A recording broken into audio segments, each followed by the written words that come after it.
today on Online for Authors, I'm chatting with M.T. Bass, author of Racing the Dream. Welcome, Mudcat. Hi, great to be here. Great to be here. It's wonderful to have you. Before we get into the book, why don't you give a quick little elevator pitch as to what readers are going to find when they open up that cover? It goes back to the early 1960s, after a period where air racing just fell off the face of the earth, right? It had been very strong in Cleveland and then kind of declined over the 50s, and then there was just no racing. And this is involved with the resurgence of racing, and it leads up to the initial Reno air races that ran for like 60 years. So it's just the rejuvenation of the whole racing scene. Absolutely. What I love about the book is that it's kind of a mix of genres. There's a lot of historical fiction in there because we learn a lot about that period of time. There's romance. There's also suspense. So I'm curious, did you write with a genre in mind, or did you just have a story and then realized it fit those genres? No, this is the third book in a series of aviation adventures, Mm-hmm. and I always wanted to write about this period and that historical happening. So that Okay. it was all part of the plan. All part of the plan. So you said it's part of the series, and this is the only one that I read. I did not know when I picked it up it was part of the series. So you did a really good job in that I didn't feel like I had missed something. Are the Good. characters the same throughout, or is it just different aviation periods? There are certain characters. The main character is Hawk, Mm-hmm. and he's a pilot. And it basically the series follows different aviation adventures through the years. Okay. It starts in the 50s when he was a Hollywood movie pilot, and that's more of a murder mystery where he's solving the death of his brother. In the second one, after that, he goes to the Congo, and he becomes a mercenary pilot within the Civil War, and there's romance there. Right. And then in the third one is the air racing story. Absolutely. How difficult is it to write a series and make them standalone? To me, I think that would be so hard because you already know your character, and then you have to figure out how much to tell without boring your old readers and without leaving your new readers unable to know what's going on. That is kind of a trick because you don't want to be dependent upon the previous books, Right. but you are building on the characters, and there's some other characters in there that surround him that help the story flow. So you give a little bit of previous stuff. I think I talked a little bit about Jungle Land, which is the second book, and then just drop little hints to kind of keep the continuity going.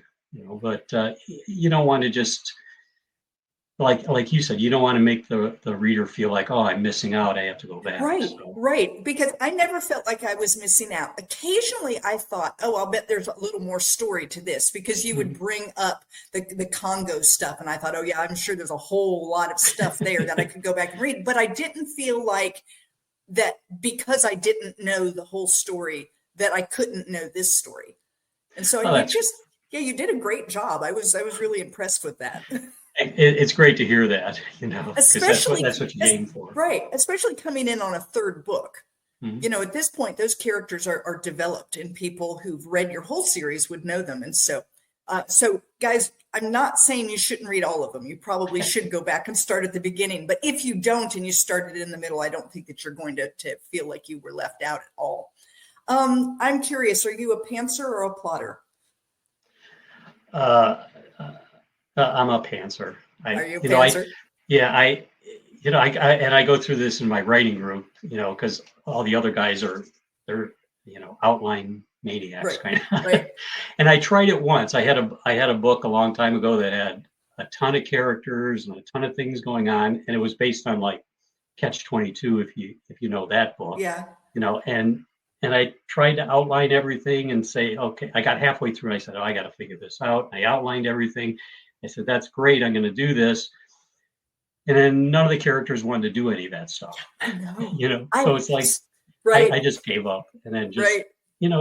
they're real people, at least in my mind. So you can't force them, round pegs into square holes. So you just let it go. So, and then I just start off and see where it takes me.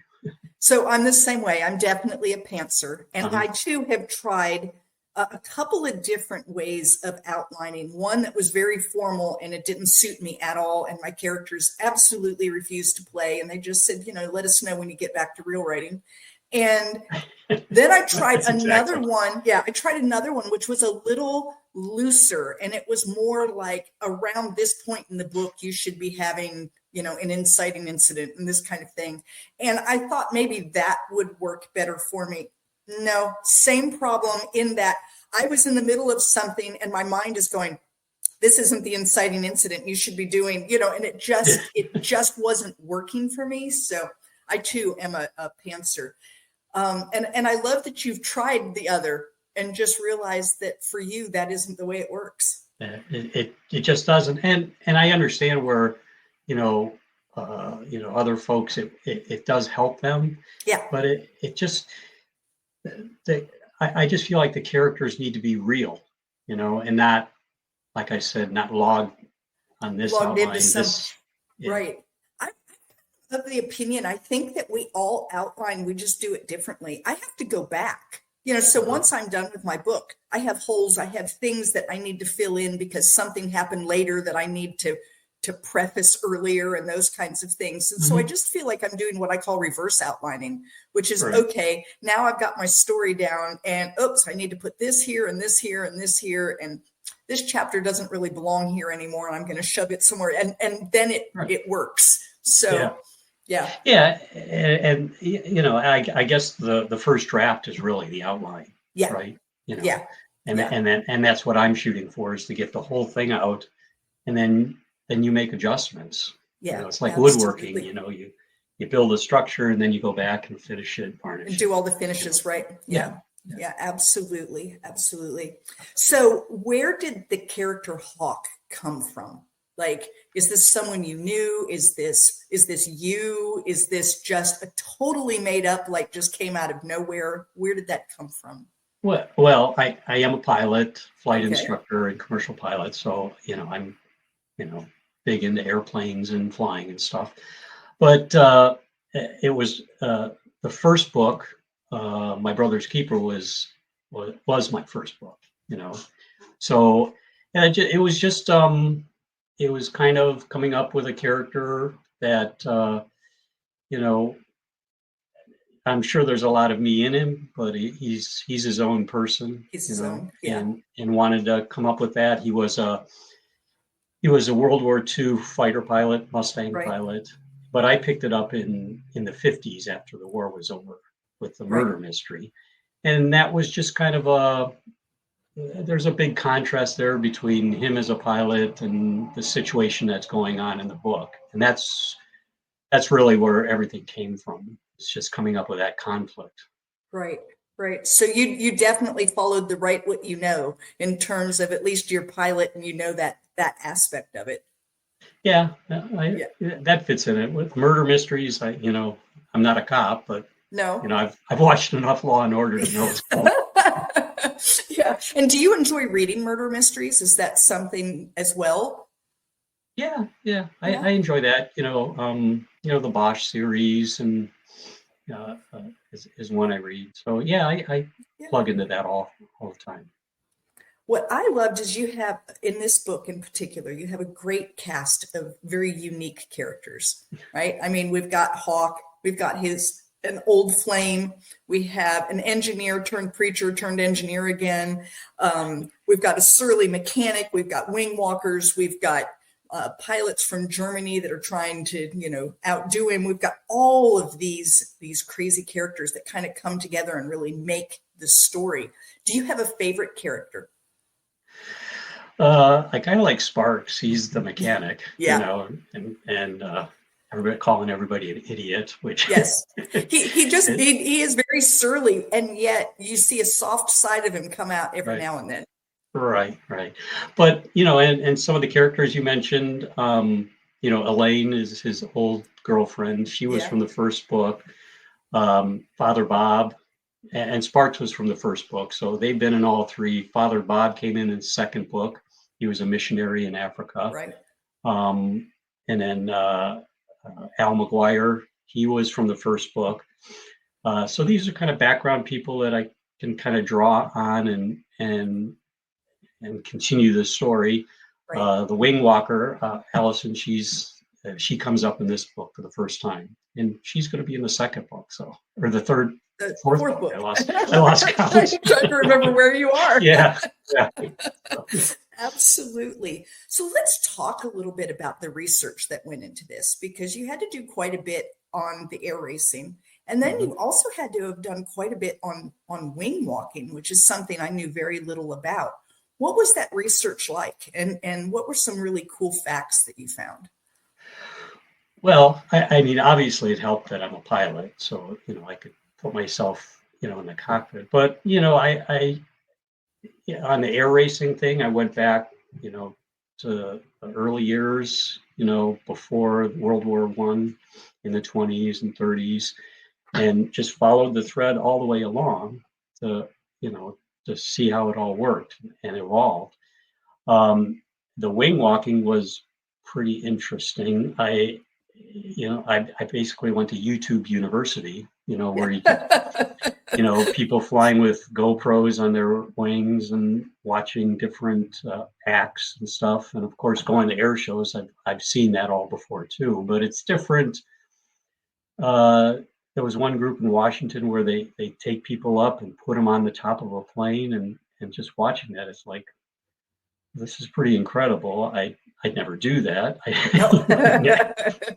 be it's hard like pressed to get me out there. That's it's like parachuting. People jumping out of perfectly good airplanes. Well, that's good for them. So yeah, but I feel the same way. If the airplane is still flying and functioning well, I'm staying inside. That's yeah. And then when we get to the 60s and the Reno air races, that took a lot of research and reading and videos and digging into what was going on there and how it all evolved. Yeah. Did you find any facts that were really cool that didn't make it into the book? Oh gosh, I'm trying to think. Well, there's a lot of facts in air racing. I deal with just Formula One air racing, which is there's biplanes and Warbirds and T6s. There's all kinds of stuff going on in air racing, but I focus just on the Formula One racing and work with that. And, there's just so much that you got to kind of pare down just to keep the story moving. Right. That's something that I've noticed is I love research and I really get into the cool facts, but you do have to really pick and choose. You have to find what is going to move the story forward. What does the reader need to understand in order for this to make sense? And then you don't put in everything. Otherwise you end up writing a manual on wing walking, right? Yeah, that's exactly right. And I'm the same way, with this book and with other books, I do, 95% of the research I do gets left out. And Exactly. the hard part is picking the right things to put in to give the right, impression of like air racing technology or this or that. And, so I over research and then pare down. I think that we all do, but part of that helps us to know how to make the setting real. Yeah. You've got all of this knowledge, and so now you can make the setting real, and you don't have to bring up everything that you read to create that setting. But without having read it, you wouldn't really know if the setting was correct. So the over research is good. The one caveat that I have for people is if you're trying to write, don't let the research stop you from doing it. You could research and research and research and research and never write. Right. Oh no, you got to pile up words, and that, I do that every day. Just, pile up 500, 1,000 words a day, and just, and then before you know it, you have a book. Right. And there you are. So tell me about your cover. I read on Amazon that your cover came from someplace cool. So tell me a little about it and how that came about. Well, like I said, the climax comes with the start of the Reno air races. And it's, something that's been going on for, 60 years, and it's going to start up again this year in New Mexico. But I contacted the Reno Air Racing Association, and it took a while to navigate through different people and stuff. But I had a picture from the original 1964 air races from a poster that they used. And I asked if I could use that within the book, and then a couple of pictures of Bill Stead. And it took a while, and I was getting nervous, so I was coming up with different options for the cover. And then, like 3 or 4 months before I was going to publish, they gave me approval to use the poster as the cover of my book, and it was great.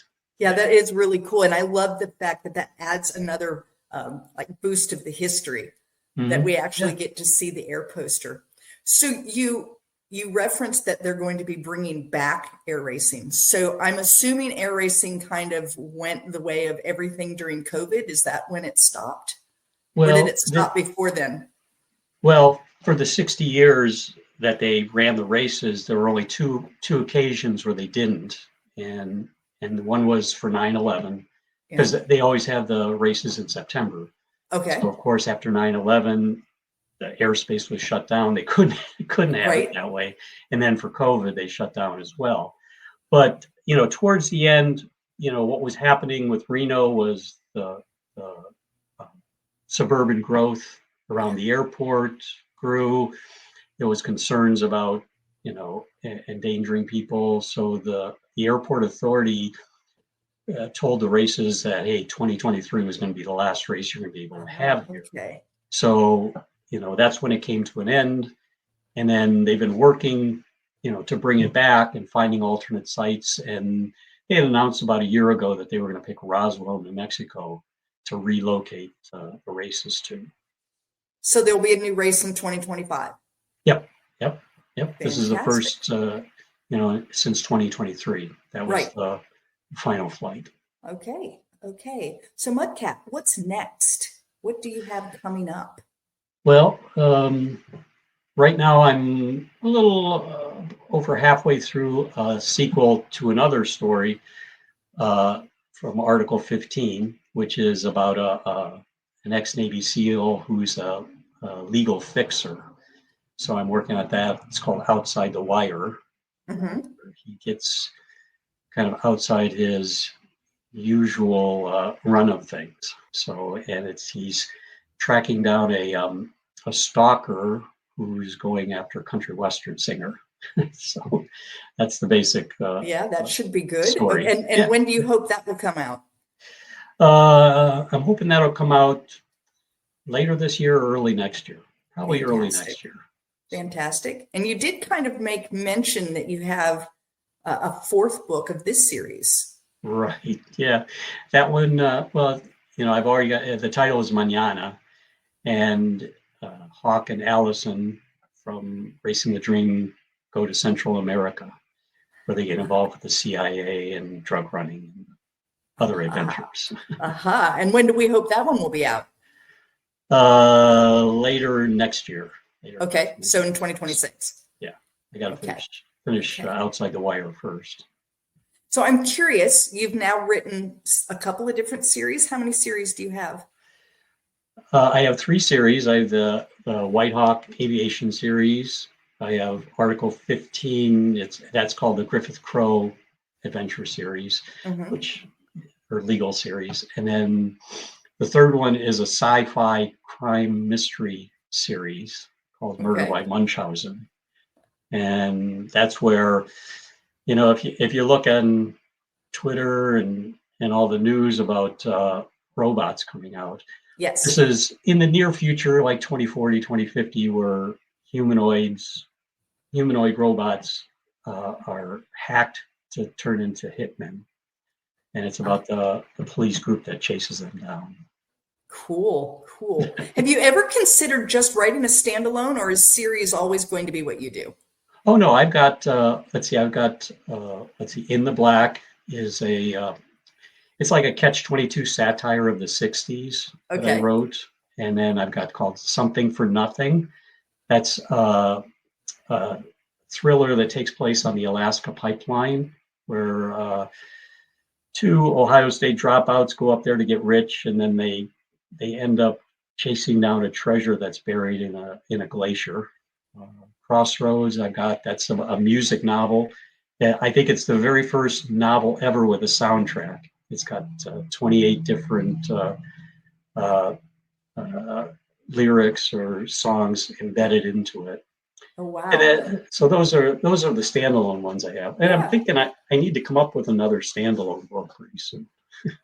So you're like me, you just have ideas and you just keep writing until you don't have ideas. I hope I never run out. I got too many Yeah. ideas. It's kind of like the research. It's like, okay, well, which one do I pick now? Yeah, yeah. I have an idea in my head right now, but I'm in the middle of, I just launched a book. I'm launching a children's book in a couple of months. I'm writing Oh, another one and this other one in my mind. And it's like, shh, I can't do you right now. You've got to be quiet until I get onto this, let me finish up a few things first, right? yeah, Do you yeah. ever do you ever try to write more than one manuscript at a time, or do you pretty much stick to one and then the next one? I pretty much stick to one just to get through it and get it Yeah, done. I've scribbled out some things with the fourth book in this series. I've got some ideas, and yeah. you come up with ideas and you write them down, or you get a chapter here or there. But I really want to concentrate on finishing one, because then you'll get like 3 or 4 projects, and none of them will Yeah, get and, over the and and finish my line. mind becomes so cluttered that I can't even remember like which character am I doing next, right? Well, yeah, and then you got to go back when I start the fourth book. It's like I got to go remember, blah blah Who's blah. who and what have they done last, and right. Yeah, right. Absolutely, absolutely. So, hey everyone, if you want to continue this book discussion, head on over to Novels and Latte Book Club on Facebook. There you're going to have a chance to win a digital copy of Racing the Dream by M.T. Bass. So, Mudcat, if someone wanted to get up with you, talk with you about this series, any of your other series or your standalones, or just being an author, how do they do that? Uh, well, I mean, you can go to my website, and there's an email there address there, mtb@owlworks.com, and they Okay. can communicate with me directly, or they can, respond to the contact page there and get information to me. I'm on all the usual sites, X, Facebook, I Right. think I'm on Instagram too, so I put stuff out there. So, they can get in touch with me that way. Fantastic. And I'll have all of those links in the show notes. Is there anything else that you would love to talk about that I didn't ask you about?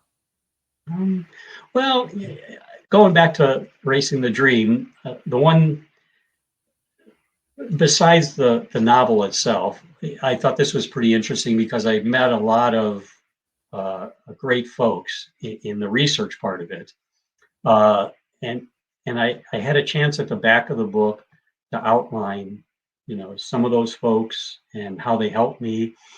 One guy in particular was Jack Dianesca. He actually ran air racing in the 70s and 80s in Cleveland and around the Midwest. So he was helpful. Juan Brown, uh, all these folks it was great just to have them involved. Right. And actually, that was a different kind of research than I ever did before. Most stuff I just absorbed stuff. This time I got a chance to talk with people, that were doing it, had done it before, had hands-on experience instead of, getting it secondhand. So Yeah. that was it was great meeting all those people. The other thing was, I had been to all different kinds of uh, events, the Cleveland Air Show, Oshkosh, and stuff. And I was able to go to the 2023, final flight Yeah. In in Reno. Reno and actually be there and see the last one. And that was a great experience as well. So there were a lot of other things that happened behind the scenes that were just excellent for me personally. Oh, I'm sure that sounds wonderful. And that's the fun thing about doing historical fiction that's recent enough that you might Mhm. be able to find real people to talk to instead of having to Right. rely on internet sources and old books, right? Yeah, exactly. Exactly. Absolutely. Well, thank you so much for being here with me today. I really appreciate it. And everyone, run Oh, right out and buy that book. well, thanks. And I really appreciate you taking the time to talk with me. Thank you for listening to Online for Authors, where I, Terry M. Brown, author of character driven fiction and host of the podcast, introduce readers to characters they'd love to invite to lunch. Tune in next Tuesday for another podcast episode.